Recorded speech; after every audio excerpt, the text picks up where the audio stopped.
é uma amiga maravilhosa, uma amiga muito bonita, assim, sabe? Eu fico olhando, dando uma olhada nas maquiagens, ai, como é que ela faz? É uma mulher incrível. Quero chamar aqui a Thaís Clímaco. Acertei? Eu mandei áudio para ela, falei, amiga, qual que é o seu nome? Thaís Clímaco, Thaís Clímaco, Thaís o quê? Gente, ela é especialista em gestão financeira, investimento e criadora do Meu Bolso Rico. Aleluia, hein? Boa tarde, mulherada. Paz seja com todos, amém? Eu amo falar sobre finanças, eu amo falar sobre dinheiro, mas é muito desafiador. E é mais desafiador ainda falar dentro da igreja, para pessoas que são cristãs, mulheres cristãs como nós, e sobre a perspectiva da Bíblia, mas é assim que eu vou falar hoje, amém? E por que é tão desafiador? Porque nós temos um arqui-inimigo que quer nos impossibilitar na nossa vida financeira. Deixa eu te contar, esse arqui-inimigo é Mamon. Quem sabe o que é Mamon? Todo mundo aqui, né? Tanto lá em Lucas quanto em Mateus, Jesus fala que nós não podemos servir a dois senhores e ele fala que um desses senhores é o dinheiro. Eu sei que você sabe que o dinheiro é neutro, né? Ele só vai potencializar aquilo que tem no nosso coração, mas Mamon é uma entidade espiritual que age através do dinheiro. E, embora seja desafiador falar dentro do contexto bíblico sobre finanças, ao mesmo tempo eu me sinto mais leve, mais livre, porque eu não preciso falar só da parte técnica. Eu posso falar como eu realmente acredito que existe um mundo espiritual que age na nossa vida financeira. E quanto mais rápido nós, enquanto mulheres, entendermos isso, mais saúde financeira nós vamos conquistar. Quem aqui nesse momento está passando por algum problema na área financeira? Não quero expor ninguém, né? Mas geralmente a gente está passando, né? Então eu espero que o que eu vou compartilhar com vocês traga realmente um respiro, né? Um alívio no seu coração. Amém? Eu quero trazer aqui 4 ou 5 exemplos de como é quando nós colocamos Mamon como Senhor nas nossas vidas. Porque sempre que eu ouvia uma palavra nesse sentido, eu pensava, não, isso não é para mim, porque eu não sou avarenta e não sou gananciosa. Então, eu não estou colocando Mamon como Senhor. O que é um Senhor? É aquele que ocupa o nosso tempo, aquele que ocupa os nossos pensamentos, que ocupa as nossas decisões. Quando nós colocamos Mamon como Senhor, quando nós colocamos a nossa segurança primária no dinheiro e não em Deus. O dinheiro, ele nos dá segurança. Eu sempre digo isso, dinheiro guardado é liberdade. Dinheiro guardado é poder, mas ele não é a nossa principal fonte de segurança. Quando nós medimos o nosso valor próprio, o valor dos outros, por aquilo que nós fazemos, por aquilo que os outros fazem. Quando nós medimos o nosso valor e o valor dos outros pelos bens acumulados, pelo patrimônio. Quando nós passamos noites acordadas e aflitas pelo medo da falta, da ausência do dinheiro.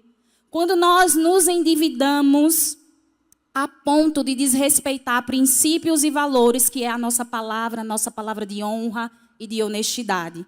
Então, quando nós estamos vivendo alguma ou algumas dessas situações, nós estamos colocando Mamon, essa entidade espiritual, como Senhor nas nossas vidas. Mas eu quero te dizer que, embora ele tente agir, porque ele é o nosso arqui-inimigo, a Bíblia tem um padrão diferente para a nossa vida financeira, amém? E o padrão bíblico para nós é um padrão de saúde. E é essa palavra que eu quero liberar para você nessa tarde. E com base nessa palavra de saúde, existem 3 coisas, 3 pilares, digamos assim, que a gente precisa aprender a viver.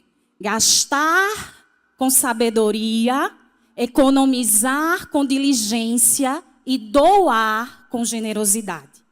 Gastar com sabedoria é tão desafiador que muitas pessoas, eu vou dizer pessoas, não vou dizer mulheres, não é? Embora eu sei que mulheres têm um pouquinho mais de dificuldade, mas gastar com sabedoria é tão desafiador que a gente passa a vida inteira, a gente não. Algumas pessoas lá fora passam a vida inteira tentando viver apenas esse aprendizado. E talvez você pense que gastar com sabedoria é simplesmente, não simplesmente, porque isso já é bem desafiador, gastar menos do que o que você ganha. Mas não é só isso. Gastar com sabedoria é gastar entendendo quem você é. E não é só quem você é, filha, herdeira, co-herdeira com Cristo, porque eu acredito que essa parte da nossa identidade já está muito bem consolidada. Mas é entender quais são os padrões que você tem a respeito do dinheiro. Como que a sua família pensava sobre dinheiro e como que esses padrões estão afetando a sua vida hoje. Quais são esses padrões? Seus pensamentos e seus comportamentos a respeito do dinheiro. Então, além de saber os seus padrões que afetam a sua vida enquanto adulta, não só as experiências que você viveu na infância, porque a gente fala muito das experiências que vivemos na infância e na juventude, mas enquanto adultas também estamos experimentando coisas em relação ao dinheiro. Quem viveu, por exemplo, na pandemia e tinha uma reserva financeira, quem tinha uma reserva financeira na pandemia? Alguém? Eita, né? Quem tinha uma reserva pode dizer que dinheiro é segurança, porque ele passou mais tranquilo pela pandemia, porque ele tinha dinheiro. Já quem não viveu vai dizer, meu Deus, dinheiro é aflição. Então, cada uma de nós vai compreender dinheiro a partir do nosso próprio mundo. Amém? Então, precisamos entender os nossos pensamentos a respeito do dinheiro, precisamos entender quais os nossos valores de vida, o que para nós, para cada uma de nós, de fato é importante. Porque senão você vai ficar gastando o seu dinheiro com aquela sensação de que você está fazendo algo errado. Porque você não sabe o que para você é importante. Então você gasta muitas vezes porque você viu outras pessoas fazendo daquela forma e ver outras pessoas fazendo daquela forma. Mas o que é importante para você? Família, saúde, segurança, liberdade, integridade, honestidade. Quais são os seus valores de vida? E gastar dinheiro com sabedoria também é gastar dentro dos seus objetivos, dos seus sonhos. E geralmente quando a gente pensa em sonhos, a gente só pensa na área profissional. Mas eu quero te lembrar que você tem um casamento. Quais são os seus sonhos para o seu casamento? Eu quero te lembrar que você tem uma família. Eu quero te lembrar que você tem uma vida espiritual. E embora essas outras áreas não sejam necessariamente financeiras, mas o dinheiro, eu não estou falando mentira, não é mesmo? Permeia por todas as nossas áreas da nossa vida. Então a gente vai precisar desse recurso. E o quanto antes nós entendermos a importância e essa veia espiritual por trás do dinheiro, mais rápido nós chegaremos à saúde financeira. Amém? Vocês estão me acompanhando? Então, dinheiro é um teste espiritual. E quanto mais rápido você passar no teste, mais rápido você vai para o próximo nível. Lembra da parábola dos talentos? O que é que aconteceu com um servo que era bom administrador? Ele recebeu mais, foi aprovado e continuou. E aquele servo que era negligente, até o que ele tinha foi tirado. Então, a gente quer a vida abundante, a gente quer a vida próspera, a gente quer a plenitude, mas nós não estamos aptas para ir para o próximo nível, porque nós ainda, muitas vezes, não estamos administrando bem o pouco que nós temos. Amém? Não pese no seu coração, não, viu? O segundo ponto é economizar com diligência. Diligência é sinônimo de prontidão, de zelo, de cuidado. E economizar é poupar, né? Economizar é deixar de usar. E nós, mulheres, somos muito boas na economia doméstica. Eu tenho uma tia que só o meu tio trabalha e são mais ou menos 9 pessoas. Então, desde criança que eu frequento a casa dela, e sempre foi assim. Ela vem na hora do almoço e ela separa a carne de cada um. Não é assim à vontade. Porque se fosse à vontade, não estou dizendo que está certo ou errado, tá bom? Porque se fosse à vontade, era 2 quilos de carne de manhã, 2 quilos à tarde, 2 quilos à noite, porque é muita gente para se alimentar. Então, nós somos boas na economia doméstica, muitas vezes. Olhamos os preços mais baratos, economizamos, mas não somos boas na economia, de fato, financeira. E é muito difícil economizar sem ter um planejamento. E um planejamento não é só as contas do mês, não é só chegar no dia que você recebeu o salário e anotar o que você tem para pagar ali na hora. É pelo menos o mês que você está vivendo e 3 meses para frente. Porque cada mês da nossa vida financeira é um mês diferente, é um orçamento diferente. Tem contas que existem em um mês, tem contas que não existem em outra. Então, é difícil economizar sem planejamento, mas eu vou dizer que é impossível economizar sem ter disciplina. E eu trouxe como um versículo para ilustrar isso, que Paulo diz lá em 1 Coríntios, na carta 9:27. Esmurro o meu corpo e o reduzo à escravidão, para que, pregando aos outros, eu mesmo não venha a ser reprovado. Claro que ele não está falando aqui de finanças, mas ele está falando de submeter-se. E disciplinar-se é submeter-se, é pagar o preço, é fazer o que tem que ser feito, ainda que doa. E aí a gente ouve muito e tecnicamente, realmente, depois que algo se transforma em hábito, fica mais fácil. Eu não acho que fica mais fácil. Eu acho que tudo continua muito desafiador, né? A gente vai para a academia depois de um tempo, continua desafiador, indo do mesmo jeito. Porque disciplina exige comprometimento. Disciplina exige compromisso. Todas as vezes que eu quero entrar num movimento de disciplina, eu faço duas coisas e eu quero compartilhar com vocês.